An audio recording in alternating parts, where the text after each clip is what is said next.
Săptămâna modei este în plină desfășurare la Milano. Nu au lipsit nici vedetele, nici din sală, nici de la defilare. La prezentarea Dolce & Gabbana, printre modele s-au numărat două veterane ale podiumului. Naomi Campbell și Eva Herțigova, cu apogeul carierei în anii 90, fac furor și acum, trecute de 50 de ani.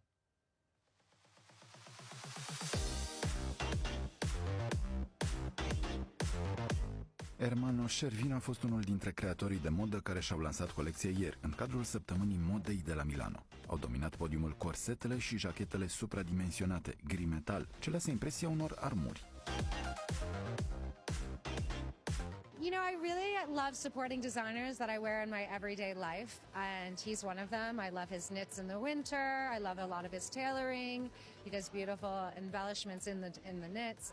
Great jackets in the winter. So, you know, it's really things I have in my wardrobe. So I like